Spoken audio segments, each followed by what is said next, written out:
ꯃꯌꯥꯝꯕꯨ ꯑꯍꯥꯟꯕꯃꯛꯇꯗ ꯃꯈꯜ ꯃꯊꯦꯜ ꯃꯅꯤꯄꯨꯔ ꯐꯨꯜ ꯁ꯭ꯇꯣꯔꯤ ꯀꯂꯦꯛꯁꯟꯅ ꯃꯌꯥꯝꯕꯨ ꯇꯔꯥꯝꯅ ꯑꯣꯛꯆꯕꯒ ꯂꯣꯏꯅꯅ ꯏꯀꯣꯛꯅꯣꯟꯅ ꯈꯨꯔꯨꯝꯖꯔꯤ꯫ ꯉꯁꯤꯁꯨ ꯃꯌꯥꯝꯒꯤ ꯉꯥꯏꯍꯥꯛ ꯄꯣꯊꯥꯅꯕꯒꯤꯗꯃꯛ ꯃꯅꯤꯄꯨꯔꯤ ꯍꯣꯔꯔ ꯁ꯭ꯇꯣꯔꯤ ꯑꯃꯃꯨꯛ ꯄꯨꯗꯨꯅ ꯂꯥꯛꯆꯔꯤ꯫ ꯍꯣꯔꯔ ꯁ꯭ꯇꯣꯔꯤ ꯑꯁꯤꯒꯤ ꯃꯃꯤꯡ ꯁꯩꯁꯛꯄ ꯇꯣꯝꯊꯤꯟ꯫ ꯋꯥꯔꯤ ꯑꯁꯤꯅ ꯍꯤꯡꯂꯤꯕ ꯑꯃꯗꯤ ꯂꯩꯈꯤꯗ꯭ꯔꯕ ꯀꯅꯥꯒꯨꯝꯕ ꯀꯅꯥꯒꯨꯝꯕꯤ ꯑꯃꯠꯇꯒ ꯃꯔꯤ ꯂꯩꯅꯖꯗꯦ꯫ ꯋꯥꯔꯤ ꯑꯁꯤꯒꯤ ꯔꯥꯏꯇꯔ ꯑꯃ ꯑꯣꯏꯕꯤꯔꯤꯕ ꯑꯏꯕ ꯑꯜꯇꯥꯞꯅ ꯋꯥꯈꯜꯅ ꯁꯥꯒꯠꯆꯔꯒ ꯇꯥꯕꯤꯔꯤꯕꯁꯤꯡꯒꯤ ꯉꯥꯏꯍꯥꯛꯇꯪ ꯑꯣꯏꯔꯕꯁꯨ ꯄꯣꯊꯥꯅꯕ ꯍꯥꯏꯗꯨꯅ ꯁꯦꯝꯖꯕ ꯋꯥꯔꯤꯅꯤ꯫ ꯍꯧꯖꯤꯛ ꯃꯌꯥꯝꯗ ꯈꯨꯗꯣꯜ ꯇꯝꯖꯔꯤ ꯃꯅꯤꯄꯨꯔꯤ ꯍꯣꯔꯔ ꯁ꯭ꯇꯣꯔꯤ ꯁꯩꯁꯛꯄ ꯇꯣꯝꯊꯤꯟ꯫ ꯑꯌꯨꯛꯀꯤ ꯑꯉꯟꯕ ꯑꯁꯤꯗ ꯀꯅꯥꯒꯨꯝꯕ ꯑꯃ ꯇꯣꯝꯊꯤꯟꯒꯤ ꯌꯨꯝꯗ ꯆꯪꯂꯛꯂꯤ ꯑꯗꯨꯒ ꯇꯣꯝꯊꯤꯟꯕꯨ ꯀꯧꯔꯛꯂꯤ꯫ "ꯑꯣꯖꯥ ꯇꯣꯝꯊꯤꯟ, ꯑꯣꯖꯥ ꯇꯣꯝꯊꯤꯟꯕꯨ ꯂꯩꯕꯤꯗꯕ꯭ꯔꯣ?" ꯃꯇꯝ ꯑꯗꯨꯗ ꯊꯣꯛꯂꯛꯂꯤ ꯏꯃꯨꯡꯗꯒꯤ ꯇꯣꯝꯊꯤꯟꯗꯨ ꯑꯗꯨꯒ ꯍꯥꯏꯔꯛꯏ, "ꯀꯅꯥ ꯍꯪꯕꯤꯕꯅꯣ?" ꯇꯣꯝꯊꯤꯟꯅ ꯑꯁꯨꯝꯅ ꯍꯪꯕ ꯑꯗꯨꯗ ꯁꯨꯃꯥꯡꯗ ꯂꯦꯞꯂꯤꯕ ꯅꯨꯄꯥ ꯑꯗꯨꯅ ꯍꯥꯏꯔꯛꯏ, "ꯏꯁꯩ ꯁꯛꯄ ꯇꯣꯝꯊꯤꯟꯒꯤ ꯌꯨꯝ ꯑꯁꯤꯕꯨ ꯃꯁꯤ ꯑꯣꯏꯕꯤꯔꯕ꯭ꯔꯥ?" ꯇꯣꯝꯊꯤꯟꯅ ꯈꯨꯝꯃꯤ, "ꯍꯣꯏ, ꯃꯥꯅꯤ, ꯑꯩ ꯏꯁꯥꯅꯤ꯫ ꯀꯔꯤ ꯍꯥꯏꯕꯤꯒꯗꯕꯅꯣ? ꯌꯥꯅꯤ, ꯀꯥꯈꯠꯄꯤꯔꯛꯑꯣ." ꯑꯁꯨꯝꯅ ꯇꯣꯝꯊꯤꯟꯅ ꯂꯥꯛꯂꯤꯕ ꯅꯨꯄꯥ ꯑꯗꯨꯕꯨ ꯀꯧꯁꯤꯜꯂꯤ꯫ ꯅꯨꯄꯥ ꯑꯗꯨꯁꯨ ꯃꯈꯥ ꯇꯥꯔꯛꯏ, "ꯏꯕꯨꯡꯉꯣ, ꯍꯌꯦꯡꯁꯤ ꯅꯨꯡꯁꯤꯊꯦꯜꯗ ꯏꯁꯩ ꯄ꯭ꯔꯣꯒ꯭ꯔꯥꯝ ꯑꯃ ꯁꯤꯟꯖꯕꯅꯤ꯫ ꯃꯗꯨꯗ ꯑꯣꯖꯥ ꯇꯣꯝꯊꯤꯟꯕꯨ ꯂꯥꯛꯄꯤꯌꯨ ꯍꯥꯏꯒꯦ ꯍꯥꯏꯗꯨꯅ ꯂꯥꯛꯆꯔꯤꯕꯅꯤ꯫ ꯏꯕꯨꯡꯉꯣꯕꯨ ꯁꯪꯒꯗꯕ ꯅꯠꯇ꯭ꯔꯣ?" ꯃꯗꯨꯗ ꯇꯣꯝꯊꯤꯟꯅ, "ꯄ꯭ꯔꯣꯒ꯭ꯔꯥꯝꯗꯨꯕꯨ ꯄꯨꯡ ꯀꯌꯥꯗ ꯑꯣꯏꯔꯕꯅꯣ?" ꯅꯨꯄꯥ ꯑꯗꯨꯅ ꯑꯃꯨꯛ ꯃꯈꯥ ꯇꯥꯅ ꯈꯨꯝꯂꯛꯏ, "ꯑꯣꯖꯥ, ꯄꯨꯡꯗꯤ ꯅꯨꯃꯤꯗꯥꯡꯒꯤ ꯄꯨꯡ 8ꯇꯒꯤ ꯍꯧꯒꯗꯕꯅꯤ꯫ ꯁꯣꯏꯕ ꯌꯥꯗꯦꯀꯣ ꯑꯣꯖꯥ? ꯁꯣꯏꯗꯅꯕ ꯂꯥꯛꯄꯤꯌꯨ꯫ ꯃꯌꯥꯝꯅꯁꯨ ꯏꯕꯨꯡꯉꯣ ꯇꯣꯝꯊꯤꯟꯕꯨ ꯍꯥꯏꯕꯤꯌꯨ ꯍꯥꯏꯕꯤꯌꯨ ꯍꯥꯏꯗꯨꯅ ꯍꯥꯏꯔꯛꯄ ꯑꯗꯨꯗ ꯑꯩꯁꯨ ꯂꯥꯛꯆꯔꯤꯕꯅꯤ." ꯃꯗꯨꯗ ꯇꯣꯝꯊꯤꯟꯅ, "ꯐꯔꯦ, ꯑꯗꯨꯗꯤ ꯑꯩ ꯁꯣꯏꯗꯅ ꯂꯥꯛꯆꯔꯒꯦ꯫ ꯑꯗꯣ ꯇꯥꯗꯒꯤ ꯃꯤꯡꯕꯨ ꯀꯔꯤ?" ꯅꯨꯄꯥ ꯑꯗꯨꯅ, "ꯑꯩꯒꯤ ꯃꯤꯡꯗꯤ ꯌꯥꯏꯃ ꯀꯧꯏ ꯏꯕꯨꯡꯉꯣ꯫ ꯅꯨꯡꯁꯤꯊꯦꯜ ꯈꯨꯜꯗ ꯌꯥꯏꯃ ꯍꯥꯏꯗꯅ ꯍꯪꯕꯗ ꯑꯗꯨꯃꯛ ꯈꯪꯂꯒꯅꯤ꯫ ꯑꯗꯣ ꯍꯌꯦꯡꯁꯤ ꯁꯣꯏꯕꯤꯅꯨꯀꯣ ꯏꯕꯨꯡꯉꯣ." ꯇꯣꯝꯊꯤꯟꯅ ꯑꯃꯨꯛ, "ꯍꯣꯏ, ꯑꯩ ꯁꯣꯏꯖꯔꯣꯏꯗ ꯇꯥꯗ, ꯑꯩ ꯁꯣꯏꯗꯅ ꯂꯥꯛꯆꯒꯅꯤ." ꯃꯗꯨꯗ ꯌꯥꯏꯃꯅ, "ꯑꯁ ꯐꯔꯦꯗ ꯏꯕꯨꯡꯉꯣ, ꯏꯕꯨꯡꯉꯣꯅ ꯍꯔꯥꯎ ꯍꯔꯥꯎ ꯌꯥꯕꯤꯔꯛꯄꯁꯦ ꯌꯥꯝꯅ ꯅꯨꯡꯉꯥꯏꯖꯔꯦ꯫ ꯑꯗꯨꯗꯤ ꯑꯩ ꯑꯃꯨꯛ ꯍꯜꯂꯒꯦꯅ ꯏꯕꯨꯡꯉꯣ." ꯇꯣꯝꯊꯤꯟꯅ, "ꯍꯣꯏ ꯇꯥꯗ." ꯑꯁꯨꯝꯅ ꯋꯥꯔꯤ ꯉꯥꯏꯍꯥꯛ ꯁꯥꯔꯕ ꯃꯇꯨꯡ ꯇꯣꯝꯊꯤꯟꯗ ꯑꯦꯗꯚꯥꯟꯁ ꯈꯔ ꯄꯤꯔꯝꯂꯒ ꯌꯥꯏꯃ ꯑꯃꯨꯛ ꯆꯠꯈ꯭ꯔꯤ꯫ ꯇꯣꯝꯊꯤꯟꯁꯦ ꯃꯇꯝ ꯑꯁꯤꯒꯤ ꯑꯣꯏꯅ ꯑꯐꯥꯎꯕ ꯁꯩꯁꯛꯄ ꯑꯃꯅꯤ, ꯑꯗꯨꯅꯅꯤ ꯃꯥꯕꯨ ꯍꯥꯏꯕ ꯂꯥꯛꯂꯤꯕꯁꯤ꯫ ꯇꯣꯝꯊꯤꯟꯁꯨ ꯑꯔꯥꯞꯄ ꯑꯅꯛꯄ ꯊꯤꯗꯅ ꯃꯌꯥꯝꯒꯤ ꯁꯦꯕꯥ ꯐꯖꯅ ꯇꯧꯕ ꯁꯩꯁꯛꯄ ꯑꯃ ꯑꯣꯏꯅ ꯂꯩꯔꯤꯕꯅꯤ꯫ ꯑꯗꯨꯅ ꯇꯣꯝꯊꯤꯟꯕꯨ ꯃꯌꯥꯝꯅ ꯌꯥꯕ, ꯃꯤꯌꯥꯝꯅ ꯌꯥꯝꯅ ꯄꯥꯝꯅꯕ ꯑꯃꯗꯤ ꯇꯣꯝꯊꯤꯟꯅꯁꯨ ꯃꯤꯌꯥꯝꯅ ꯌꯥꯅꯅꯕ ꯆꯠꯄ ꯃꯤꯅꯤ꯫ ꯑꯗꯨꯅ ꯇꯣꯝꯊꯤꯟ ꯑꯐꯥꯎꯕ ꯑꯃ ꯑꯣꯏꯕ ꯐꯪꯂꯤꯕꯅꯤ꯫ ꯑꯁꯨꯝꯅ ꯇꯣꯝꯊꯤꯟꯁꯨ ꯏꯃꯨꯡꯗ ꯆꯪꯂꯛꯂꯒ ꯃꯃꯥꯕꯨ ꯀꯧꯔꯛꯏ, "ꯏꯃꯥ, ꯏꯃꯧ, ꯀꯗꯥꯏꯗ ꯂꯩꯒꯦ ꯅꯪꯕꯣ?" ꯇꯣꯝꯊꯤꯟꯅ ꯍꯟꯖꯤꯟ ꯍꯟꯖꯤꯟ ꯃꯃꯥꯕꯨ ꯀꯧꯔꯛꯄ ꯑꯗꯨꯗ ꯃꯃꯥ ꯂꯩꯃ ꯃꯍꯥꯛꯀꯤ ꯃꯅꯥꯛꯇ ꯆꯪꯁꯤꯜꯂꯛꯂꯤ ꯑꯗꯨꯒ ꯍꯥꯏꯔꯛꯏ, "ꯀꯩꯗꯧꯔꯒꯦ ꯏꯕꯨꯡꯉꯣ ꯅꯪꯅ ꯀꯣꯏꯂꯥꯎ ꯂꯥꯎꯔꯤꯕꯗꯨꯕꯣ?" ꯇꯣꯝꯊꯤꯟꯅ, "ꯏꯃꯥ, ꯑꯩ ꯉꯁꯤꯒꯤ ꯆꯥꯛ ꯑꯩꯒꯤ ꯍꯥꯞꯄꯨꯔꯅꯨ. ꯄꯣꯏꯔꯩꯈꯣꯏꯒ ꯆꯥꯛ ꯆꯥꯅꯕ ꯑꯃ ꯂꯩ, ꯑꯗꯨꯅ ꯆꯥꯛꯇꯨ ꯂꯦꯝꯂꯒꯅꯤ ꯍꯥꯏꯒꯦ ꯇꯧꯕꯅꯤ." ꯃꯗꯨꯗ ꯃꯃꯥ ꯂꯩꯃꯅ, "ꯅꯈꯣꯏꯅꯦꯀꯣ ꯆꯥꯛ ꯆꯥꯅꯕꯁꯦ ꯇꯣꯏꯃꯜꯂꯕꯅꯤ. ꯆꯥꯛ ꯆꯥꯅꯕꯅꯤ ꯍꯥꯏꯗꯅ ꯑꯌꯨꯛ ꯉꯟꯇꯥꯗꯒꯤ ꯆꯠꯈ꯭ꯔꯒ ꯅꯨꯃꯤꯗꯥꯡꯗ ꯍꯜꯂꯛꯂꯅꯤ, ꯃꯇꯝꯅꯒ ꯃꯇꯝ ꯐꯠꯇꯕ ꯑꯁꯤꯗ." "ꯑꯁ, ꯀꯩꯁꯨ ꯆꯠꯀꯗꯕ ꯅꯠꯇꯦ ꯀꯩꯗꯧꯔꯒꯦ ꯏꯃꯥ?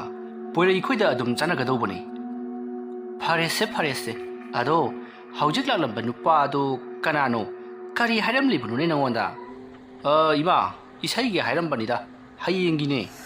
"ꯑꯣ, ꯑꯗꯣ ꯏꯕꯨꯡꯉꯣ, ꯀꯔꯤ ꯂꯝꯗ ꯆꯠꯀꯗꯧꯔꯤꯕꯅꯣꯅꯦ?" "ꯏꯃꯥ, ꯂꯝꯗꯤ ꯈꯔ ꯂꯥꯞꯄꯤ, ꯅꯨꯡꯁꯤꯊꯦꯜꯗꯅꯤ. ꯅꯨꯃꯤꯗꯥꯡꯒꯤ ꯄꯨꯡ 8ꯇꯒꯤ ꯍꯧꯒꯗꯕ ꯑꯣꯏꯔ ꯃꯥꯜꯂꯦ." "ꯑꯁ, ꯃꯇꯝ ꯐꯠꯇ꯭ꯔꯕ ꯀꯥꯟꯁꯤꯗ ꯑꯩꯗꯤꯅꯦ ꯆꯠꯍꯟꯅꯤꯡꯗ꯭ꯔꯦ. ꯏꯕꯨꯡꯉꯣ, ꯌꯥꯔꯗꯤ ꯆꯠꯂꯨꯔꯅꯨꯗ ꯅꯪꯕꯣ." "ꯏꯃꯥ, ꯀꯩꯁꯨ ꯇꯧꯔꯣꯏ. ꯀꯔꯤꯕꯨ ꯇꯧꯗꯣꯏꯅꯣ ꯃꯣꯏꯅ? ꯃꯤꯌꯥꯝꯒꯤ ꯁꯦꯕꯥ ꯇꯧꯕ ꯍꯥꯏꯕꯁꯤꯗꯤꯅꯦ ꯁꯤ ꯉꯥꯛꯇꯅꯤ. ꯑꯩꯗꯤ ꯂꯥꯛꯀꯦ ꯍꯥꯏꯗꯣꯛꯈ꯭ꯔꯦ, ꯑꯗꯨꯅ ꯆꯠꯇꯕꯗꯤ ꯌꯥꯔꯣꯏ. ꯑꯩ ꯏꯊꯟꯇ ꯆꯠꯀꯗꯕꯁꯨ ꯅꯠꯇꯦ. ꯄꯣꯏꯔꯩꯈꯣꯏ ꯑꯩꯈꯣꯏ ꯄꯨꯟꯅ ꯆꯠꯇꯣꯏꯒꯅꯤ." "ꯐꯔꯦꯁꯤ ꯏꯃꯥ, ꯑꯩ ꯆꯠꯂꯒꯦꯀꯣ ꯏꯃꯥ." ꯑꯁꯨꯝꯅ ꯍꯥꯏꯔꯝꯂꯒ ꯇꯣꯝꯊꯤꯟ ꯆꯠꯈ꯭ꯔꯤ꯫ ꯃꯃꯥꯁꯨ ꯑꯗꯨꯝ ꯂꯦꯞꯇꯨꯅ ꯂꯩꯍꯧꯔꯤ꯫ asumna lakpana tomthin to haujikti poirei gi mayum jorokle masidagi di mahakna poirei haiduna hanjin hanjin kauri somdana poirei mangal amati ratan makhoi ahum waris sana sana sak chanabagi semduna leirami somdana tomthinna kanna kauri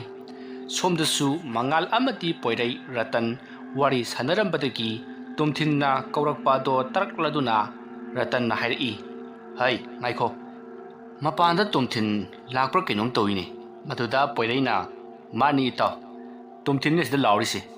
ratan nang amka thuso maduda ratan na as ai na su manglan haibra mangal haibra nang kok chaluro kaino maduda mangal na aingonda mu thangjalaklabani ne ha anga macha dong aingonda pakhon sirei ne ba ha asumna haram laga mangal chatkhri somda su tomthinna yamna sauna poirei khoido thuklakpa ngairi asumna leiringaida mangal thurakli maduda tomthinna karino noibu aina nga saidi kauri basi ta dro haibani da ngasi ai saroktana ne thoklok chatkhini ko nganu webudu da chatpi dabai wani as itaw saurnu se ai khoi manung da injang selambani adu tahawdabani phare se chango nupi dawna buki na leire tomthinna oh ai si nupi dawna ki bada won thokhrabo kana laklage as loina sure ratan su laktuna leire nang khakta ngairabani chango asumna hana duna sak chana bagi thong thaktuna tawri mafam madu ta changlai tomthinna haujikta changlakpa aduta ratanna ai khoi gi singer jawilak ledana ai khoi na nai singna ngasaidagi hona jaribani lengsen biro maduda tomthinna saunu se taw ai se ngasane lakpa yarbani aduda hayengi isegi program ama haiba lakpa adugi wari sanaraga leithoklingaida khara thengdokre poreina itaw kari lamgi program no ne as nungsi theldani pung 3 ta haugadabane hai madu nanganaba chatkadoribani mangalna nungsi thel haiba lamdi khara lapi ne tomthinna lapi haiduna kabdogi tawni mayamgi seba tawbuni dana ache kana de thabo honu tawsi ratanna chinbu kaya piramge as lising ho mukti pirame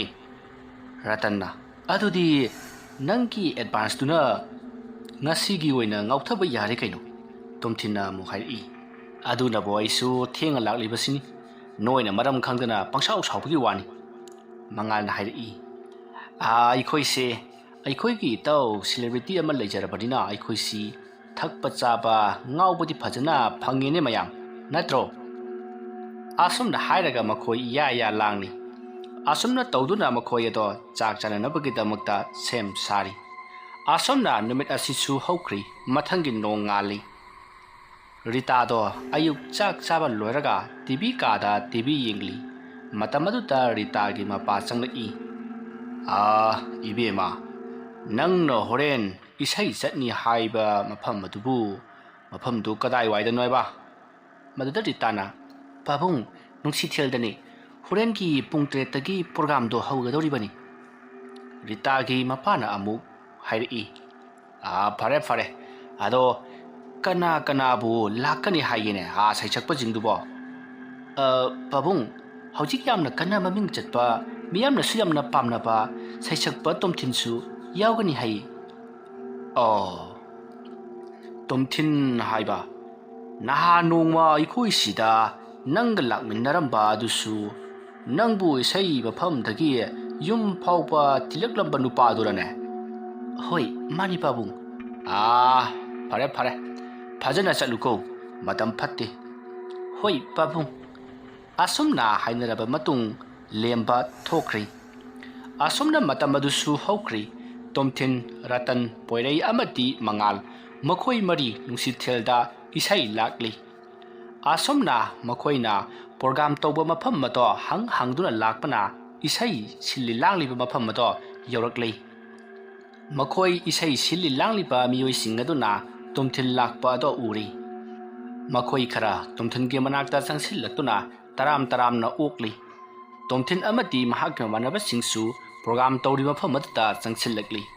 asumna makhoi isai silli langriba sing aduna tomthin khoibu singer ꯃꯌꯥꯝꯅ ꯂꯩꯒꯗꯕ ꯃꯐꯝ ꯑꯗꯨꯗ ꯄꯨꯟꯅ ꯂꯥꯛꯃꯤꯟꯅꯔꯤ꯫ ꯑꯁꯨꯝꯅ ꯇꯣꯝꯊꯤꯟ ꯈꯣꯏꯅ ꯆꯪꯂꯛꯄ ꯑꯗꯨꯗ ꯔꯤꯇꯥꯁꯨ ꯊꯦꯡꯅꯔꯤ꯫ ꯃꯗꯨꯗ ꯇꯣꯝꯊꯤꯟꯅ "ꯑꯦ, ꯔꯤꯇꯥ ꯅꯠꯇ꯭ꯔꯣ? ꯅꯪꯁꯨ ꯂꯩꯔꯝꯂꯤ꯫ ꯍꯣꯏ ꯗꯥ ꯇꯣꯝꯊꯤꯟ." ꯑꯁꯨꯝꯅ ꯋꯥꯔꯤ ꯁꯥꯟꯅꯔꯤꯉꯩꯗ ꯔꯤꯇꯥꯗꯣ ꯁ꯭ꯇꯦꯖꯇ ꯀꯧꯊꯣꯔꯛꯂꯤ꯫ ꯔꯤꯇꯥꯅ "ꯗꯥ ꯇꯣꯝꯊꯤꯟ, ꯑꯩ ꯑꯃꯨꯛ ꯊꯣꯛꯂꯨꯈꯤꯒꯦ." ꯍꯣꯏ ꯍꯣꯏ, ꯊꯣꯛꯎꯔꯣ." ꯑꯁꯨꯝꯅ ꯏꯁꯩ ꯑꯗꯣ ꯁꯤꯡꯒꯔ ꯃꯊꯪ ꯁ꯭ꯇꯦꯖ ꯑꯗꯨꯗ ꯀꯧꯊꯣꯛꯇꯨꯅ ꯃꯊꯪ ꯁꯛꯏ꯫ ꯃꯁꯤꯗꯒꯤꯗꯤ ꯇꯣꯝꯊꯤꯟꯁꯨ ꯀꯧꯊꯣꯔꯛꯂꯤ꯫ ꯇꯣꯝꯊꯤꯟ ꯁ꯭ꯇꯦꯖ ꯑꯗꯨꯗ ꯃꯔꯥꯏꯕꯛ ꯀꯠꯇꯨꯅ ꯀꯥꯈꯠꯂꯛꯂꯤ꯫ ꯇꯣꯝꯊꯤꯟ ꯊꯣꯛꯂꯛꯄ ꯎꯕ ꯑꯗꯨꯗ ꯃꯌꯥꯝꯗꯣ ꯌꯥꯝꯅ ꯍꯔꯥꯎꯅꯔꯤ꯫ ꯄꯥꯈꯪ ꯃꯆꯥꯁꯤꯡ ꯑꯗꯣ ꯍꯨꯏꯁꯦꯟꯕꯨ ꯈꯣꯡꯕꯨꯋꯣ, ꯂꯥꯡꯕꯨ ꯂꯥꯡꯕꯨꯋꯣ, ꯆꯣꯡꯕꯨ ꯆꯣꯡꯕꯨꯋꯣ, ꯇꯣꯝꯊꯤꯟꯒꯤ ꯃꯃꯤꯡꯕꯨ ꯄꯟꯗꯨꯅ ꯊꯥꯒꯠ ꯋꯥꯍꯩꯕꯨ ꯂꯥꯎꯁꯤꯜꯂꯛꯄꯨꯋꯣ ꯌꯥꯝꯅ ꯂꯥꯡꯂꯤ꯫ ꯃꯁꯤꯗꯒꯤꯗꯤ ꯇꯣꯝꯊꯤꯟꯅ ꯐꯖꯔꯕ ꯏꯁꯩ ꯀꯌꯥ ꯃꯊꯪ ꯁꯛꯄ ꯍꯧꯔꯛꯂꯤ꯫ ꯑꯗꯨꯝꯅ ꯏꯁꯩ 4 ꯁꯛꯂꯛꯂꯕ ꯃꯇꯨꯡ ꯇꯣꯝꯊꯤꯟꯅ ꯆꯪꯈꯤꯅꯅꯕ ꯇꯧꯏ꯫ ꯑꯗꯨꯕꯨ ꯃꯌꯥꯝꯅ ꯑꯃ ꯑꯅꯤꯗꯪꯒ ꯈꯨꯗꯣꯜ ꯇꯝꯕꯤꯔꯝꯃꯨ ꯍꯥꯏꯕꯗꯒꯤ ꯃꯍꯥꯛꯅ ꯃꯈꯥ ꯇꯥꯅ ꯁꯛꯊꯔꯤ꯫ ꯁꯣꯝꯗ ꯂꯩꯍꯧꯔꯤꯕ ꯔꯤꯇꯥ ꯑꯃꯗꯤ ꯇꯣꯝꯊꯤꯟꯒꯤ ꯃꯃꯥꯟꯅꯕ ꯔꯇꯟ, ꯃꯉꯥꯜ, ꯄꯣꯏꯔꯩ ꯃꯈꯣꯏ ꯑꯍꯨꯝꯒ ꯂꯣꯏꯅꯅ ꯔꯤꯇꯥꯒ ꯃꯈꯣꯏ 4 ꯄꯨꯟꯅ ꯋꯥꯔꯤ ꯁꯥꯟꯅꯔꯤ꯫ ꯃꯇꯝ ꯑꯗꯨꯗ ꯔꯤꯇꯥꯅ "ꯑꯩꯈꯣꯏꯁꯦ ꯁꯛꯈꯪ ꯃꯥꯏꯈꯪꯅꯕ ꯑꯣꯏꯅ ꯄꯤꯛꯅꯤꯛ ꯑꯃ ꯆꯠꯄꯗꯤ ꯐꯕꯖꯥꯠꯅꯤ." ꯃꯗꯨꯗ ꯃꯉꯥꯜꯅ "ꯑꯦ, ꯆꯠꯂ ꯂꯣꯏꯔꯦ ꯀꯩꯅꯣ, ꯑꯩꯈꯣꯏꯗꯤ ꯍꯥꯏꯔꯛꯇꯦ ꯍꯥꯏꯔꯤꯃꯤꯅꯦ." "ꯑꯗꯣ ꯔꯤꯇꯥ, ꯃꯣꯕꯥꯏꯜ ꯅꯝꯕꯔ ꯑꯃꯇꯪꯗꯤ ꯑꯩꯈꯣꯏꯁꯨ ꯂꯧꯁꯤꯟꯕ ꯌꯥꯏꯖꯥꯠꯅꯤ." ꯃꯗꯨꯗ ꯔꯤꯇꯥꯅ "ꯑꯩꯒꯤ ꯐꯣꯟ ꯅꯝꯕꯔꯗꯤ ꯇꯣꯝꯊꯤꯟꯗ ꯌꯥꯎꯕꯅꯤ." ꯋꯥ ꯑꯗꯨ ꯇꯥꯕꯗ ꯔꯇꯟꯅ "ꯑꯁ, ꯑꯩꯈꯣꯏꯒꯤ ꯃꯇꯥꯎ ꯇꯣꯝꯊꯤꯟꯗ ꯌꯥꯎꯕꯁꯨ ꯌꯥꯎꯖꯁꯅꯨ, ꯑꯩꯈꯣꯏꯗꯁꯨ ꯌꯥꯎꯕ ꯌꯥꯏ ꯀꯩꯅꯣ." ꯑꯗꯨꯝꯅ ꯍꯥꯏꯔꯛꯄꯗꯨꯗ ꯔꯤꯇꯥꯅ "ꯃꯉꯣꯟꯗ ꯌꯥꯎꯔꯕꯅꯤꯅ ꯌꯥꯔꯗ꯭ꯔꯥꯅ ꯈꯟꯕꯒꯤ ꯋꯥꯅꯤ." ꯃꯗꯨꯗ ꯔꯇꯟꯅ "ꯑꯣ, ꯏꯁꯩ ꯁꯛꯄ ꯅꯣꯏ ꯃꯁꯦꯟ ꯑꯗꯨꯝ ꯄꯥꯏꯅꯕ, ꯑꯗꯨꯒ ꯑꯩꯈꯣꯏꯅ ꯂꯧꯒꯦ ꯍꯥꯏꯔꯒꯅ ꯌꯥꯗꯕ? ꯏꯇꯥꯎ ꯃꯉꯥꯜ, ꯄꯣꯏꯔꯩ, ꯅꯪꯁꯨ ꯇꯥꯎꯅꯦ." "ꯀꯩꯗꯧꯔꯒꯦ ꯔꯇꯟ? ꯑꯩ ꯏꯁꯩ ꯁꯛꯇꯕ ꯌꯥꯗ꯭ꯔꯦ." "ꯑꯦ, ꯀꯔꯤꯒꯤꯅꯣ ꯑꯗꯨꯗꯤ?" "ꯔꯤꯇꯥꯅ ꯑꯩꯁꯦ ꯏꯁꯩ ꯁꯛꯇꯦꯗꯅ ꯅꯝꯕꯔ ꯄꯤꯌꯨ ꯌꯥꯗ꯭ꯔꯤꯁꯤꯗꯤ." ꯋꯥ ꯑꯗꯨ ꯇꯥꯕꯗ ꯔꯤꯇꯥꯗꯣ ꯅꯣꯛꯂꯤ꯫ ꯑꯗꯨꯒ ꯐꯔꯦ ꯅꯣꯏꯅ ꯑꯗꯨꯃꯥꯏꯅ ꯋꯥꯔꯧꯗꯧ ꯑꯣꯏꯔꯗꯤ ꯄꯤꯔꯒꯦ ꯍꯥꯏꯗꯨꯅ ꯅꯝꯕꯔꯗꯣ ꯄꯤꯔꯤ꯫ ꯃꯇꯝ ꯑꯗꯨꯗ ꯔꯤꯇꯥꯅ "ꯄꯤꯛꯅꯤꯛ ꯍꯥꯏꯕꯗꯣ ꯀꯩꯗꯧꯉꯩ ꯆꯠꯀꯗꯕꯅꯣ?" ꯍꯥꯏꯗꯨꯅ ꯍꯪꯂꯛꯏ꯫ ꯃꯇꯝ ꯑꯗꯨꯗ ꯄꯣꯏꯔꯩꯅ "ꯑꯗꯨꯒꯨꯝꯕ ꯊꯕꯛꯇꯨꯗꯤ ꯀꯨꯏꯊꯕ ꯐꯠꯇꯦꯗ, ꯀꯩꯗꯧꯉꯩꯅꯣꯃ ꯁꯠ ꯆꯠꯂꯒ ꯂꯣꯏꯔꯦ, ꯑꯊꯨꯕꯤꯗ ꯑꯩ ꯁꯤꯜꯂꯛꯀꯦ." ꯑꯁꯣꯝꯅ ꯃꯈꯣꯏ 4ꯗꯣ ꯋꯥꯔꯤ ꯁꯥꯟꯅꯔꯤ꯫ ꯁꯣꯝꯗꯅ ꯇꯣꯝꯊꯤꯟꯗꯣ 스ꯇꯦꯖ ꯃꯊꯛ ꯑꯗꯨꯗ ꯃꯌꯥꯝꯒ ꯄꯨꯟꯅ ꯂꯥꯡꯗꯨꯅ ꯏꯁꯩ ꯁꯛꯂꯤ꯫ ꯃꯇꯝ ꯑꯗꯨꯗ ꯇꯣꯝꯊꯤꯟꯅ ꯃꯤ ꯃꯔꯛ ꯑꯗꯨꯗ ꯀꯅꯥꯒꯨꯝꯕ ꯅꯨꯄꯤ ꯑꯃ ꯃꯁꯝꯅ ꯖ꯭ꯋꯥꯏ ꯊꯥꯗꯔꯒ ꯑꯃꯨꯕ ꯐꯤꯖꯣꯜ ꯁꯦꯠꯂꯒ ꯃꯃꯤ ꯁꯥꯃꯤ ꯀꯣꯏꯆꯠ ꯆꯠꯂꯤꯕꯗꯣ ꯎꯔꯤ꯫ ꯃꯗꯨ ꯎꯕꯗ ꯇꯣꯝꯊꯤꯟ ꯃꯁꯥꯗꯣ ꯇꯧꯐꯝ ꯂꯥꯛꯐꯝ ꯑꯃꯠꯇ ꯈꯪꯗꯦ꯫ ꯏꯁꯩ ꯁꯛꯂꯤꯕꯗꯨꯁꯨ ꯁꯛꯐꯝ ꯈꯪꯗ꯭ꯔꯤ, ꯇꯥꯟ ꯆꯥꯗꯕ ꯍꯥꯏꯕꯗꯣ ꯑꯣꯏꯔꯛꯂꯤ꯫ ꯇꯣꯝꯊꯤꯟꯒꯤ ꯇꯧꯔꯛꯂꯤꯕ ꯃꯑꯣꯡ ꯑꯗꯨꯗ ꯇꯥꯟ ꯊꯤꯜꯂꯤꯕꯁꯤꯡ ꯑꯗꯨꯅ ꯇꯥꯟ ꯃꯦꯟꯈꯠꯄꯗ ꯑꯋꯥꯕ ꯍꯥꯏꯕꯗꯨ ꯑꯣꯏꯔꯕꯅꯤ꯫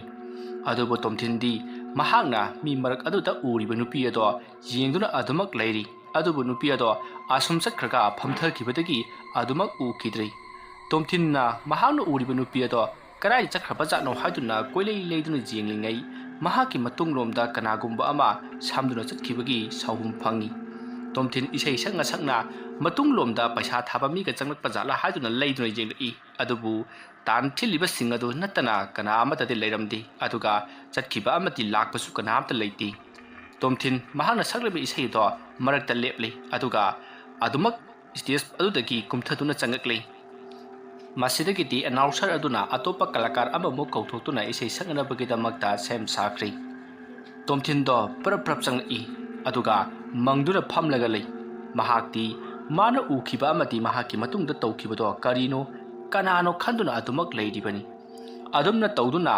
ꯇꯣꯝꯊꯤꯟꯅ ꯄ꯭ꯔꯞ ꯂꯥꯛꯂꯒ ꯎꯪꯗꯨꯅ ꯐꯝꯕ ꯑꯗꯨꯗ ꯔꯇꯟꯅ "ꯇꯣꯝꯊꯤꯟ, ꯀꯩꯗꯧꯔꯒꯦ ꯅꯪꯅ ꯄ꯭ꯔꯞ ꯆꯪꯉꯒ ꯎꯪꯉꯤꯗꯨꯔꯣ? ꯄꯩꯁꯥ ꯌꯥꯝ ꯇꯥꯗ꯭ꯔꯕꯣ?" ꯑꯗꯨꯝꯅ ꯍꯪꯂꯛꯄ ꯑꯗꯨꯗ ꯃꯉꯥꯜ, ꯄꯣꯏꯔꯩ ꯑꯃꯗꯤ ꯔꯤꯇꯥ ꯃꯈꯣꯏ ꯅꯣꯛꯏ꯫ ꯑꯗꯨꯕꯨ ꯇꯣꯝꯊꯤꯟꯗꯤ ꯇꯨꯃꯤꯟꯅ ꯑꯁꯨꯃꯛ ꯂꯩ, ꯍꯣꯏ ꯃꯥꯏ ꯑꯃꯠꯇ ꯍꯥꯏꯗꯦ꯫ ꯃꯇꯝ ꯑꯗꯨꯗ ꯄꯣꯏꯔꯩꯅ ꯈꯔ ꯀꯟꯅ "ꯇꯣꯝꯊꯤꯟ, ꯀꯩꯗꯧꯔꯒꯦ ꯅꯪꯕꯣ?" ꯍꯥꯏꯗꯨꯅ ꯃꯁꯥ ꯏꯟꯗꯨꯅ ꯍꯪꯂꯨꯔꯤ꯫ ꯇꯣꯝꯊꯤꯟꯗꯣ ꯈꯪꯉꯥꯏ ꯈꯪꯖꯤꯜ ꯑꯣꯏꯅ "ꯀꯩꯗꯧꯔꯒꯦ? ꯀꯅꯥ ꯁꯤꯔꯒꯦ?" ꯋꯥ ꯑꯗꯨ ꯇꯥꯕꯗ ꯔꯇꯟꯅ "ꯑꯣ, ꯅꯣꯏ ꯅꯄꯥ ꯁꯤꯔꯦꯕ? ꯀꯩꯅꯣ ꯅꯪ ꯎꯪꯉꯒ ꯂꯩꯔꯤꯗꯨꯅ? ꯀꯩꯗꯧꯔꯒꯦꯕ ꯅꯪꯕꯣ?" ꯃꯗꯨꯗ ꯇꯣꯝꯊꯤꯟꯅ "ꯀꯩꯁꯨ ꯇꯧꯗꯦ, ꯆꯠꯂꯁꯤ ꯂꯥꯛꯑꯣ." ꯋꯥ ꯑꯗꯨ ꯇꯥꯕꯗ ꯃꯉꯥꯜꯅ "ꯑꯦ, ꯄꯩꯁꯥꯗꯤ? ꯑꯁ, ꯍꯌꯦꯡ ꯃꯔꯥꯏ ꯊꯤꯟꯖꯔꯅꯤ, ꯆꯠꯂꯁꯤ ꯂꯥꯛꯑꯣ ꯀꯩꯗꯧꯔꯒꯦ? ꯔꯤꯇꯥ, ꯑꯩꯈꯣꯏ ꯍꯜꯂꯝꯃꯒꯦꯀꯣ." ꯑꯁꯨꯝꯅ ꯔꯤꯇꯥ ꯑꯃꯗꯤ ꯂꯩꯔꯤꯕ ꯁꯤꯡꯒꯔꯁꯤꯡ ꯑꯗꯨꯗ ꯇꯣꯝꯊꯤꯟꯅ ai halamlage hairamlaga mahak thokri mahakki matung inaduna ratan mangal amati poiri makhoi ahumsu inarakli masidagi di makhoi gari adu da pulap kakhaladuna yum jongona ba gari ado asum throkli matamadu ta mangal na tomthinda nang ngahan makhai iman manati kaidorage haiduna hangi matamadu da tomthinna mi marak adu da mahan u khiba nupi amadi mahakki matung lomda sahum ama phangkibado wari liduna khangali wa adu tabada poireina hera tomthin nangi wakhalna wairamgani nang ngasai khara henjin khibadu da mitta chori pari pawuda ubo warini da maruda tomthinna hera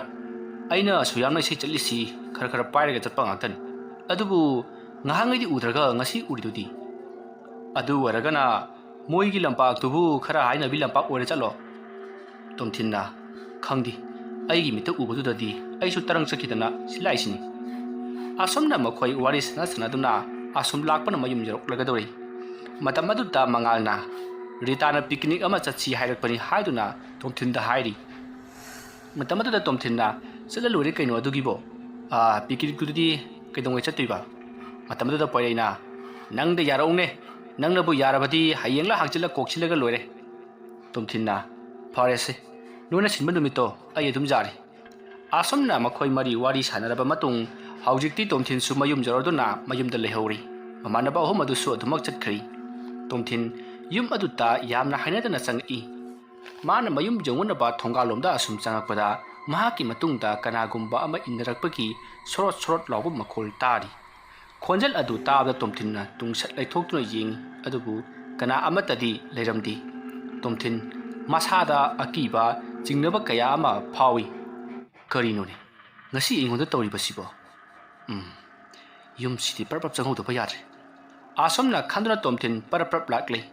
masidagi di mahagna mangol ka khalaklaga thongodo hangana mama leima bu kawri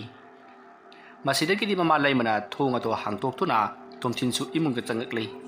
tomthin do hoi mai kari mata hairamdana mahaki kada changlaga duma hipthakri tomthin gi mama leimasu thongodo lonsilamlaga mahaksu magi kada adumak chatkri masidagi di tomthin phamukda long hitlaga mangmoda ngasi tarok lepasibu karino haiduna asuma khalli adubu masidi nong phadok thinabarina thoina henadi khanjaludi adumak tumkhri masidagi di matam madu hokri mathangi nong ngalakli tomthin ngasi ti yahau khara thengi matam adu da mahaki folda ring lak padu da tomthin do hogalakli aduga fola do wokhalli matam adu da rita oiduna lerami ritana da tomthin hogalabro haiduna hanglai maduda tomthinna haugatrida ngarang isai thengna halakpagi hojikta haugat ngairi nang pholakpagi haugalakoi wani siju maduda ritana atho picnic chatpagi wafam ama ngarang haina thibani adu kamai tawrage wa adu tada tomthinna ratan hoi mangal khoi poireyuna sinbani adu mona silakpadu da ai chidum jare nang su yaudiro maduda ritana kaino haisibo yawhaningdabro era adu natida sumna sum hangbugi wani asomna wari ngak sanarba matung ritana picnic to athubu matamda selaklo aisu imanabi khara sairake haiduna wari sanarba matung phola to thamnari tomthin do masado inung nungaiti adupu mahak hogalakli mamai mami tathokpa lorba matung mahak sajin khara tawri tanja adu da poireina phone toksilakli masidagi di tomthin su phola do wakhalli matamadu ta poireina picnic to hayengona sille hayeng sodana chatlasi hainari tomthin su hoi haiduna yakri adamna waris handon leiringai tomthin gi yumda ngarang laklamba mahakbu isai koramba ahalado lakle matamada da tomthin na thoklaga tada kakhatpiro kari leirage ibungo di ngarang ya hakchang nungai ti haibra karino senga lawduna adumak chatkre aduda ai thinba lakcharibani o hoi sumetada ai ngarang isa khar nungai tawduda atum yumda halaba hoi hakchang bu khara pharabro ta khagida sasi inam nambugum tawi ahing tumdabadu da tawbu warini se ibungo gido sida leire yambadi na tiko asumna tomthinda senpham khara piri masidagi di tomthinna senpham mado harau loksilli masidagi di ahaladu so hankhri tomthin su nungaina lehori phareda hayeng picnic ki khorsa pusa amta leitabani masine hekta minarage adamna khanduna leiringai Tomthin gi mama lai mato changsilaklaga ngarang ki ahandu natro sibo hoi mani ma o kari hairamino ne ngarang isai gi paisa piramani ima o kadai aingonda ne lising ani da piro ima marup thanagadori bani as aina di hayengi picnic kinen thamaga haima adubu konararoidro konbudi korani da seima asumna Tomthin na mama lai mada chenpham khara piri masidagi di Tomthin su mafi maro loisinduna mamanaba singi manakta satkri mamanaba ratan mangal poirai makhoi ahum amati Tomthin makhoi punna mari wari watai sanari hayeng picnic ki kari tausige haiduna adamna makhoi watanaba lobra matung ritada su pau pikhri asumna tawduna matamado haukhri numit adugi numidangni Tomthin hayeng picnic chapa matamda ritada mahakna nungsi pami haibado phongdoklage khaladuna wakhal nungaina tumli matamdo numidangdi pung 12 khara helakli matamadu ta Tomthin gi manakongda kanagumba nupi amana kappagi makhol tarai khonjal adu tabda Tomthin na kanano ne ahing asida kapli basibo asomna khallaka Tomthin do tapna hawgalai masidagi di Tomthin na nupi ama kapli badu ki maikai yengtuna asom laklei matamadu da makhoi gi yum gi thongadu su hangduna lairamli matamadu Tomthin na karino ne yum sibu thongam ta lonsin trisina asomna khallaga Tomthin na thongado hangdoklaga mapan da thorai mahana mapan tholakpadati sumang machi aduda kanagumba nupi ama sut kapli bado Tomthin na uri madu ubda Tomthin na kanano ne sibo ibi manangbu kanano ne kari haininge nangbo asomna Tomthin na ngang duna sut kaptuna leiriba nupi adugi manakta sangseli adumna Tomthin na sum changsil lakpana haujikti nupi adugi manak juksilakli matamadu Tomthin na ibema nangbu kaidorage haiduna hangluba duta nupi ado tapna hawgalaklaga mamaya do Tomthin da leisalai nupi adugi mamaya duti musin muri kariyamata udri mamit palira naton palira kamen amata tari madugumlaba aki basakta madu urubati Tomthin yamna kana lauki adumna mahana lauba aduta taibang phawduna mahak yamna kana lauraklei adumna Tomthin na laurakpa duta yumda tomduna leiriba mahaki mama leiba chensilaktuna ibungo kaidore haiduna hangdari matamada Tomthin mikap thoraklei aduga nungsa thabet holaga mamada ima aigi mangda nupi yama urami sumang masida kappaga leirambadagi aina changsinduna hangdubada mama yado musinbuna leisilakliba ni ma adumna Tomthin na mamada wafam punamak tamlaba adudati Tomthin gi mama na ho farese nong sung anture mang phattaba mang bai sidine adumna tawbani ama matheng chatpatu ne laiwok ti lokpa yawrabara karino ngaikho nangi jantar dubu ima bu udera asomna hairakpada Tomthin na maduna yengnakpadati mahaki pambomda kiba jantra do yawramdri Tomthin na khalli ima karino ngasai ayuk la kaino adu bhaubudi yawbani ma ho farese aine hayeng amai bama yenglakane nangi jantra do ama amuk sarana batawrasi o potharo asomna hairamlaga Tomthin gi mama lai mado adumak thokri masidagi Tomthin na pung yengbupata pung 12 khara henran lairamlei matamada Tomthin na khalli matam sidi yamna ngalidana no ngangadaba yamna wali tawrisidi asomna khallaga Tomthin na mahaki mamangda uriba amati mahakna isei chatpata thingnakiba khodimak loina mak ningsingduna karibu tholagaba khaladuna adumak hipthakri madugi matung mathangi no ngali makoi picnic chatkadaba singado loina mak sil langtuna makoi punna picnic lai adumna picnic chatliba singado isei nungmai thaduna wari nungai ba sanaduna gari ani ahumda laklibani madugi matung makoina hainaba mafam amada laktuna makoi ki picnic ado horatli matamatuda Tomthin na lairiba mayam singadugi marakta kanagumba nupi yama mangonda lona yengbagum masada fawi adu mahana thawina yengsilubadati kanamata hek lairamdi samna harabada gari gi marumdagi kanagumba nupi yama mangonda yenglakpagum masada fawi adu mahana gari yomda yengsilubadati kanamte hekta lairamdi Tomthin ngarang handagi mangonda toroklibas singase khanjilubada mahak jama nungai jaramdi aduga mathamoida khalli kanagumana mangonda laitin thajilaklaba jatla posem toroklaba jatla haiduna su khanjari ngahan makai ka manatapa tomthin gi mogong aduta Ratanna kaidoroge itaw nangbo ngahan makai gi iman manati nangbo hakchang nungai tribro adumna haglakpada tomthinna khangti taw ai gi misida masak khangdaba phimu setpa nupi ma ubudung adum tawrga leiri heraibo ubudungna tawrga leiri abu kaino karai dawna urisibo ai chalage yeunge adumna harakpada tomthinna yarase ai urakanda hairaki asomna haraka mahaka leithorakpada gari aduge manung lomda kanagomba nupi phimu setpi ma kakhat khibado tomthin ui madu ubada tomthinna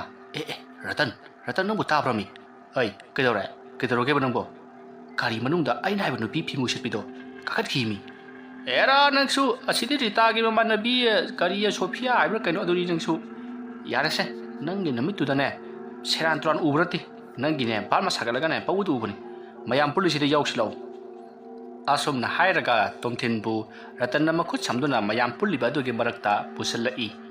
masidagi ti hojik Ratanna haikhiba Rita gi mamanabi adusu gari manungdaki thoroklaga mayam pulliba aduda lai matamada tomthinna Ratanda wansinduna itaw Ratan asigi nupi nati aina ngasai ukibado aina uba nupi duna siliba dress aduga masigi nupi sina sili chika manadeba hoi yare kaidoroge tomthin nangi wadebu mayam sina thajagadro yarase ayuk nungthinda pawbane mondrang sanaranu asomna hairaga Ratandi mayamga wa wari sanadon laiki tomthinsu yaubudi yawi mayamna hanglibado khumbodi khumi adubu mathada yamna nungaiba harauba haibadodi oidi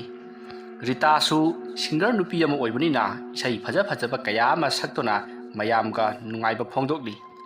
matam aduta poena tomthinda mahaksu isai ama saganabagidamagta hairi adubu tomthindi masado inung nungaitaba aduna isai sakba kaya phawdi adubu mayamna tomthinse isai sakpa singer ama oibanina saktaba yaroi sau hainaraktuna tomthin hojikti saktaba yadri tomthinna isai hek haurakpa aduta mafam adugi akoibata mahana ukiba nupi ado ubagum tawrakli tomthinna koilei jengnakpata haibaga topaga gari adugi matunglomda kanagumba nupi ama mamai aduna tung onthoklaga leptuna leibado tomthin ui madu ubada tomthin isai saklibato saplepi aduga isai makha kawkhri mayam sida leiramu ai mapar amukta tholuge hairaga tomthin puk haugatuna chakki mayam thoina hena khanarudi Ratangi isai asidi makak ki isai ni haiduna makoi noktuna lehauri masidagiri makoi amana muksang nungai ba isai kaya saktuna amadi pukham thinba yaw kaidoba yaw tawduna nungai na lehauri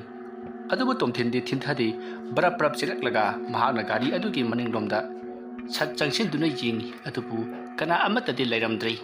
matamadu tomthinna khalli karinone hojikta sida nupi im laikhidain era madu ai ba manateda asomna khallaga mamai leithorakpata mayam phamliba adugi marakta nupi ama phimu selaga mamai aduna leiriba mayam adugi marakta onsinduna phamduna leiribado tomthin uri madu ube tomthinna asida leirene asomna harga tomthin parap chilaktuna nupi adugi mananganda tak launa pairaga mamai leithoktuna jenglori matamadu Ritana kaidoroge tomthin asomna hairakpaduta tomthinna kaisi togida Sophia sound ko asomna hairakpada Sophia na ta tomthinsi ngasi kaino mai tawbo malida adumna hairakpaduda mayamna su tomthinsi ngasi kinom tawbo mali kaidoroge nangbo haiduna hangdai tomthin kaisu tawdeda haiduna mahak phagi ta thoktuna nokthokli adubu Ratandi ngasi tomthinna tawribase loina khanglibani maramdi mangjongna hana tomthinna Ratanda haikhiba leirabani masidagi ti pikinik aduta chaba thakpa tawtuna mayam langba yaba langlabagi tungda nungthil numidang wairam makoi si loina mayumda halakli madugi matung makoi sing loina magi yumda loina mahanakri tomthin Ratan mangal poirei makoi marisu yumlomda halai matamdu numit tarum tarokli numit pungta tarabagum matamadu tomthinna ai ngasi kainom toy ngan makai kesmar manati aigi mitenupi madum uduna leiri poireina edal tomthin nang hai swai nang ngan makai kesmar manatri nangi namita uraga lai hapa nupi do mai bara mai bira kenom ti tawragam ti yengtho lambi chatpada lai ok nabra ke dobra amadi sojan torom lagani adumna hairakpa aduda tomthinna ai su khalibani farese ai su yum lormina lehoragi adumna hairakpada Ratanna yum phau thilamuro yaranida asomna hairaga tomthin mahage thongkalda kumhauri ꯃꯁꯤꯗꯒꯤꯗꯤ ꯃꯈꯣꯏ ꯃꯃꯥꯟꯅꯕ ꯑꯍꯨꯝ ꯑꯗꯨꯁꯨ ꯒꯥꯔꯤ ꯑꯗꯨ ꯑꯗꯨꯃꯛ ꯊꯧꯈ꯭ꯔꯤ꯫ ꯇꯣꯝꯊꯤꯟ ꯊꯣꯡꯒꯥꯜ ꯑꯗꯨꯗ ꯉꯥꯏꯍꯥꯛ ꯂꯦꯞꯂꯒ ꯀꯣꯏꯂꯩ ꯂꯩꯗꯨꯅ ꯌꯦꯡꯉꯤ, ꯑꯗꯨꯒ ꯃꯉꯣꯟꯗ ꯊꯣꯛꯂꯤꯕ ꯊꯧꯗꯣꯛꯁꯤꯡ ꯑꯁꯦ ꯀꯔꯤꯅꯣ ꯍꯥꯏꯗꯨꯅꯁꯨ ꯈꯜꯂꯤ꯫ ꯃꯇꯝ ꯑꯗꯨ ꯌꯥꯝꯅ ꯊꯦꯡꯕ ꯅꯠꯇ꯭ꯔꯤꯕꯅꯤꯅ ꯇꯣꯝꯊꯤꯜꯒꯤ ꯊꯣꯡꯒꯥꯜ ꯑꯗꯨꯒꯤ ꯃꯅꯥꯛꯇ ꯂꯩꯔꯤꯕ ꯂꯝꯕꯤ ꯑꯗꯣ ꯃꯤ ꯑꯗꯨꯝ ꯆꯠꯂꯤ꯫ ꯇꯣꯝꯊꯤꯟꯗꯣ ꯆꯠꯊꯣꯛ ꯆꯠꯁꯤꯟ ꯇꯧꯔꯤꯕꯁꯤꯡ ꯑꯗꯣ ꯉꯥꯏꯍꯥꯛ ꯌꯦꯡꯂꯝꯂꯒ ꯃꯍꯥꯛ ꯏꯃꯨꯡꯂꯣꯝꯗ ꯑꯗꯨꯃꯛ ꯆꯪꯂꯛꯂꯤ꯫ ꯑꯗꯨꯝꯅ ꯃꯍꯥꯛꯅ ꯏꯃꯨꯡꯂꯣꯝꯗ ꯆꯪꯒꯦ ꯍꯥꯏꯗꯨꯅ ꯃꯃꯥꯏ ꯂꯩꯁꯤꯜꯂꯛꯄꯗ ꯃꯈꯣꯏꯒꯤ ꯌꯨꯝꯒꯤ ꯃꯅꯤꯡꯂꯣꯝꯗ ꯀꯅꯥꯒꯨꯝꯕ ꯅꯨꯄꯤ ꯑꯃ ꯆꯠꯈꯤꯕꯗꯣ ꯇꯣꯝꯊꯤꯟ ꯎꯔꯤ꯫ ꯃꯗꯨ ꯎꯕꯗ ꯇꯣꯝꯊꯤꯟ ꯅꯨꯄꯤ ꯑꯗꯨꯒꯤ ꯃꯇꯨꯡꯗ ꯏꯟꯅꯒꯦ ꯈꯟꯗꯨꯅ ꯄꯔꯞ ꯇꯥꯅꯩ꯫ ꯃꯁꯤꯗꯒꯤꯗꯤ ꯃꯍꯥꯛꯅ ꯎꯔꯤꯕ ꯅꯨꯄꯤ ꯑꯗꯣ ꯌꯨꯝ ꯑꯗꯨꯒꯤ ꯃꯅꯤꯡꯂꯣꯝꯗ ꯁꯠ ꯂꯩꯁꯤꯟꯈ꯭ꯔꯤ꯫ ꯇꯣꯝꯊꯤꯟꯅ ꯄꯔꯞ ꯆꯪꯁꯤꯟꯗꯨꯅ ꯆꯦꯞꯊꯔꯒ ꯌꯦꯡꯕꯗꯗꯤ ꯀꯅꯥ ꯑꯃꯠꯇ ꯂꯩꯇ꯭ꯔꯤ, ꯊꯦꯡꯅꯗ꯭ꯔꯤ꯫ ꯇꯣꯝꯊꯤꯟ ꯆꯤꯡꯅꯕ ꯑꯃꯗꯤ ꯃꯁꯥꯗ ꯑꯀꯤꯕ ꯑꯃꯒ ꯂꯣꯏꯅꯅ ꯌꯨꯝꯂꯣꯝꯗ ꯄꯔꯞ ꯂꯥꯛꯂꯒ ꯃꯥꯡꯒꯣꯜ ꯀꯥꯈꯠꯂꯛꯂꯤ, ꯑꯗꯨꯒ ꯃꯃꯥꯗ ꯊꯣꯡ ꯑꯗꯨ ꯍꯥꯡꯅꯕ ꯍꯥꯏꯔꯤ꯫ ꯃꯁꯤꯗꯒꯤꯗꯤ ꯇꯣꯝꯊꯤꯟꯒꯤ ꯃꯃꯥꯅ ꯊꯣꯡ ꯑꯗꯨ ꯍꯥꯡꯇꯣꯔꯛꯂꯤ꯫ ꯃꯇꯝ ꯑꯗꯨꯗ ꯇꯣꯝꯊꯤꯟꯒꯤ ꯃꯃꯥꯅ, "ꯍꯩꯃꯥ, ꯅꯪ ꯍꯜꯂꯛꯂꯕ꯭ꯔꯣ?" ꯑꯗꯨꯝꯅ ꯍꯥꯏꯔꯛꯄꯗꯨꯗ ꯇꯣꯝꯊꯤꯟꯅ, "ꯍꯣꯏ ꯏꯃꯥ, ꯑꯗꯣ ꯏꯃꯥ, ꯑꯩ ꯏꯁꯥꯁꯦ ꯀꯩꯅꯣꯝꯃ ꯏꯇꯧ ꯇꯧꯏ꯫ ꯑꯩꯒꯤ ꯃꯤꯠꯇ ꯅꯨꯄꯤ ꯐꯤꯃꯨ ꯁꯦꯠꯄꯤ ꯑꯃ ꯑꯗꯨꯝ ꯎꯗꯨꯅ ꯂꯩꯔꯤ꯫ ꯃꯁꯤꯕꯨ ꯀꯃꯥꯏꯅ ꯇꯧꯔꯤꯅꯣ ꯏꯃꯥ?" "ꯁꯦ ꯆꯪꯉꯣꯁꯦ, ꯏꯃꯥ ꯍꯥꯏꯒꯦ." ꯑꯁꯨꯝꯅ ꯍꯥꯏꯔꯒ ꯇꯣꯝꯊꯤꯟꯕꯨ ꯆꯥꯛꯈꯨꯝꯂꯣꯝꯗ ꯃꯃꯥꯅ ꯄꯨꯗꯨꯅ ꯂꯥꯛꯂꯤ꯫ ꯃꯇꯝꯗꯨ ꯉꯜꯂꯤꯕꯅꯤꯅ ꯃꯃꯥ ꯂꯩꯃꯁꯨ ꯆꯥꯛꯈꯨꯝꯗ ꯆꯥꯛ ꯊꯣꯡꯗꯨꯅ ꯂꯩꯔꯤꯉꯩ ꯃꯇꯝꯅꯤ꯫ ꯃꯇꯝ ꯑꯗꯨꯗ ꯇꯣꯝꯊꯤꯟꯒꯤ ꯃꯃꯥꯅ, "ꯏꯕꯨꯡꯉꯣ, ꯑꯩ ꯉꯁꯥꯏꯅꯦ ꯑꯃꯥꯏꯕ ꯑꯃ ꯌꯦꯡꯂꯨꯔꯦ." ꯃꯇꯝ ꯑꯗꯨꯗ ꯑꯃꯥꯏꯕ ꯑꯗꯨꯅ ꯍꯥꯏꯔꯛꯄꯗ, "ꯅꯪꯁꯤ ꯃꯤ ꯑꯃꯅꯅꯦ ꯄꯣꯠꯁꯦꯝ ꯊꯥꯖꯤꯜꯂꯛꯑꯦ ꯍꯥꯏ, ꯉꯥꯎꯅ ꯐꯩꯅ ꯆꯠꯈꯤꯅꯕꯒꯤ꯫ ꯃꯗꯩꯗꯨꯗꯅꯦ ꯅꯪꯒꯤ ꯅꯈꯨꯠꯇ ꯖꯟꯇ꯭ꯔ ꯑꯃ ꯁꯤꯈꯤꯕꯗꯣ ꯑꯗꯨꯅ ꯉꯍꯥꯟ ꯃꯈꯩꯗꯤ ꯆꯪꯕ ꯉꯝꯗꯕ, ꯖꯟꯇ꯭ꯔ ꯑꯗꯨꯅ ꯍꯦꯛ ꯇꯠꯂꯒ ꯊꯥꯍꯧꯕꯗꯒꯤꯅꯦ ꯅꯪꯉꯣꯟꯗ ꯅꯨꯄꯤ ꯑꯗꯨꯅꯅꯦ ꯉꯥꯎꯅ ꯐꯩꯅ ꯅꯥꯅꯅꯕ, ꯃꯥꯒꯤ ꯃꯇꯨꯡ ꯏꯜꯂꯛꯅꯅꯕ ꯆꯦꯟꯗꯨꯅ ꯄꯨꯅꯅꯕ ꯍꯣꯠꯅꯔꯤꯕꯅꯤ" ꯍꯥꯏꯗꯅ ꯑꯃꯥꯏꯕ ꯑꯗꯨꯅ ꯍꯥꯏꯔꯛꯄꯅꯤ꯫ "ꯁꯦ ꯁꯤꯒꯤ ꯖꯟꯇ꯭ꯔꯁꯦ ꯃꯁꯤ ꯀꯤꯁꯜꯂꯣ, ꯑꯗꯨꯒꯅꯦ ꯍꯌꯦꯡ ꯅꯣꯡꯉꯥꯜꯂꯒꯅꯦ ꯃꯥꯏꯕꯗꯨꯒꯤ ꯃꯅꯥꯛꯇ ꯏꯃꯥ ꯏꯆꯥ ꯆꯠꯇꯨꯅꯅꯦ ꯂꯥꯏ ꯑꯃ ꯈꯣꯏꯔꯝ ꯊꯣꯛꯁꯤ, ꯑꯗꯒꯤꯗꯤ ꯀꯔꯤꯝꯇ ꯇꯧꯔꯛꯂꯔꯣꯏ" ꯍꯥꯏꯗꯅ ꯑꯃꯥꯏꯕꯗꯨꯅ ꯍꯥꯏꯕꯅꯤꯗ꯫ ꯑꯗꯨꯝꯅ ꯍꯥꯏꯔꯛꯄꯗꯨꯗ ꯇꯣꯝꯊꯤꯟꯅ, "ꯑꯦ, ꯀꯔꯤꯒꯤꯅꯣ ꯏꯃꯥ? ꯑꯩꯉꯣꯟꯗ ꯂꯥꯏ ꯊꯥꯖꯤꯜꯂꯛꯂꯒ ꯑꯩꯅ ꯉꯥꯎꯗꯨꯅ ꯆꯠꯅꯅꯕ ꯍꯣꯠꯅꯔꯤꯕꯗꯨꯗꯤ? ꯀꯔꯤꯒꯤ ꯑꯣꯏꯅꯤꯒꯦꯅꯦ? ꯏꯆꯥꯅ ꯈꯔ ꯐꯥꯎꯒꯠꯂꯛꯄꯗꯨꯗ ꯅꯝꯊꯅꯅꯕ ꯇꯧꯔꯤꯕꯅꯤ꯫ ꯃꯁꯤꯗꯤꯅꯦ ꯄꯨꯛꯆꯦꯜ ꯄꯤꯛꯄꯒꯤ ꯆꯠꯅꯕꯤꯅꯤ꯫ ꯃꯤ ꯄꯨꯝꯅꯃꯛꯅꯦ ꯊꯥꯏꯅꯗꯒꯤ ꯍꯧꯅ ꯅꯉꯣꯟꯗ ꯇꯧꯔꯤꯕꯁꯦ ꯑꯁꯤꯒꯨꯝꯕ ꯇꯧꯅꯔꯤꯕ ꯉꯥꯛꯇꯅꯤ꯫ ꯅꯠ ꯁꯪꯀꯤꯔꯇꯟꯒꯤ ꯏꯁꯩ ꯁꯛꯄꯁꯤꯡꯁꯨꯅꯦ ꯑꯗꯨ ꯃꯉꯥꯏ꯫ ꯏꯁꯩ ꯁꯛꯄꯁꯤꯡꯁꯦ ꯃꯈꯣꯜ ꯁꯤꯅꯕ ꯍꯥꯏꯗꯅ ꯀ꯭ꯋꯥꯗ ꯁꯦꯝꯖꯤꯟꯕ, ꯑꯗꯒꯤ ꯀꯔꯤꯗꯅꯣ ꯁꯦꯝꯖꯤꯟꯅꯗꯅꯅꯦ ꯌꯥꯝ ꯇꯧꯔꯤ ꯄꯣꯠꯅꯤ, ꯃꯈꯣꯜ ꯍꯥꯠꯄ ꯍꯥꯏꯗꯅ." "ꯑꯣ, ꯏꯃꯥ ꯍꯣꯏ ꯃꯇꯝꯗꯁꯨ ꯑꯗꯨꯃꯥꯏꯅ ꯇꯧꯕꯣꯏꯔꯦ?"